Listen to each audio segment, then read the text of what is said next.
PSC tips and ട്രിക്സിലേക്ക് ഏവർക്കും സ്വാഗതം.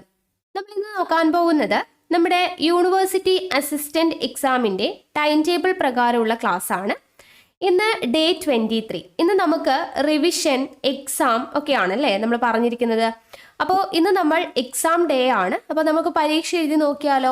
അപ്പോൾ ഇന്നത്തെ പരീക്ഷ എന്ന് പറയുന്നത് നമ്മൾ സാധാരണ യൂട്യൂബിലൂടെ ഞാൻ ക്വസ്റ്റ്യൻസ് വായിച്ചു തരും, നിങ്ങൾക്ക് സമയം തരും, നിങ്ങൾ എഴുതിയിട്ട് താഴെ മാർക്ക് കമൻറ്റ് ചെയ്യുന്ന തരത്തിലാണ്. നമ്മളിപ്പോൾ 2 എക്സാം നമ്മൾ അങ്ങനെയാണ് ചെയ്തത് അല്ലേ. അപ്പോൾ ഈ ഒരു എക്സാം എന്ന് പറയുന്നത് ഞാൻ ചെയ്തിരിക്കുന്നത് നിങ്ങൾക്ക് തന്നെ ആൻസർ ചെയ്യാൻ വേണ്ടി പാകത്തിന് ഗൂഗിൾ ഫോമിൻ്റെ രൂപത്തിലാണ് നമ്മൾ ഇന്ന് എക്സാം ചെയ്യാൻ വേണ്ടി പോകുന്നത്.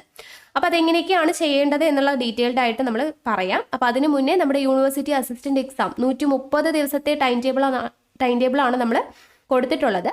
അപ്പോൾ അതിനെക്കുറിച്ച് അറിയാത്തവരുണ്ടെങ്കിൽ യൂണിവേഴ്സിറ്റി അസിസ്റ്റന്റ് എക്സാം 130 ദിവസത്തെ ടൈം ടേബിളിൻ്റെ ലിങ്ക് പ്ലേലിസ്റ്റ് ആയിട്ട് നമ്മൾ ക്രിയേറ്റ് ചെയ്തിട്ടുണ്ട്. യൂണിവേഴ്സിറ്റി അസിസ്റ്റന്റ് എക്സാം എന്ന് പറയുന്ന പ്ലേലിസ്റ്റ് കയറി നോക്കിക്കഴിഞ്ഞാൽ നമ്മുടെ ടൈം ടേബിളും അതിന് പ്രകാരമുള്ള ക്ലാസ്സുകളും എല്ലാം നിങ്ങൾക്ക് കാണാൻ വേണ്ടി പറ്റും. അപ്പോൾ ഇതുവരെയും അറിയാത്തവരുണ്ടെങ്കിൽ ആ പ്ലേലിസ്റ്റ് ഒന്ന് കയറി നോക്കുക. താഴെ ഡിസ്ക്രിപ്ഷൻ ബോക്സിൽ ലിങ്ക് കൊടുത്തിട്ടുണ്ട്. ഓക്കെ, അപ്പോൾ ഇത്രയും ദിവസം പഠിച്ച കാര്യങ്ങളെല്ലാം നിങ്ങൾ റിവൈസ് ചെയ്തിട്ടുണ്ടാവുമെന്ന് വിശ്വസിക്കുന്നു. അപ്പോൾ പരീക്ഷ എഴുതുമ്പോൾ നിങ്ങൾ നല്ല രീതിയിൽ പഠിച്ചിട്ട് തന്നെ പരീക്ഷ എഴുതുക. ഇത് നമ്മളുടെ ശരിക്കും മെയിൻ എക്സാം നമ്മൾ എങ്ങനെയാണോ എഴുതുന്നത് ആ ഒരു രീതിയിൽ അത്രയും സീരിയസ്നെസ്സോടുകൂടി തന്നെ എഴുതുക.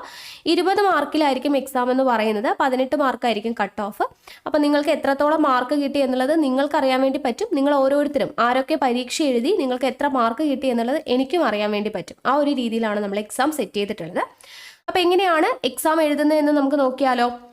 അപ്പോൾ നിങ്ങൾ ചെയ്യേണ്ടത് ആദ്യം തന്നെ നമ്മുടെ താഴെ കാണുന്ന ലിങ്ക് ക്ലിക്ക് ചെയ്യുക.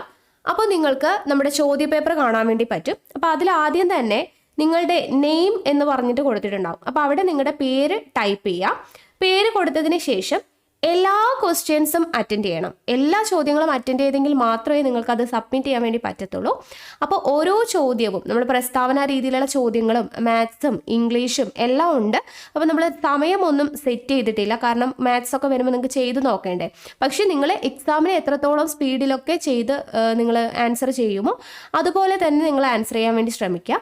അപ്പോൾ ഓരോ ചോദ്യം വളരെ വ്യക്തമായിട്ട് വായിച്ച് ആൻസർ ചെയ്യുക. എല്ലാ ചോദ്യവും അറ്റൻഡ് ചെയ്യുക. അതിനുശേഷം അവസാനം സബ്മിറ്റ് എന്ന് കാണും. അപ്പോൾ അവിടെ പോയിട്ട് നിങ്ങൾ സബ്മിറ്റ് കൊടുക്കുക.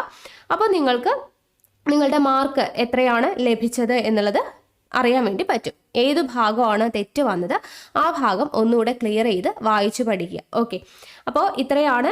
ആകെ 20 ചോദ്യമാണ് ഉള്ളത്. അപ്പോൾ 18 മാർക്കാണ് കട്ട് ഓഫ്. എത്ര മാർക്ക് കിട്ടി എന്നുള്ളത് നമ്മുടെ വീഡിയോയുടെ താഴെ വന്നിട്ട് കമൻറ്റ് ചെയ്യാനും ആരും മറക്കരുത്. ഓക്കെ ആണല്ലോ.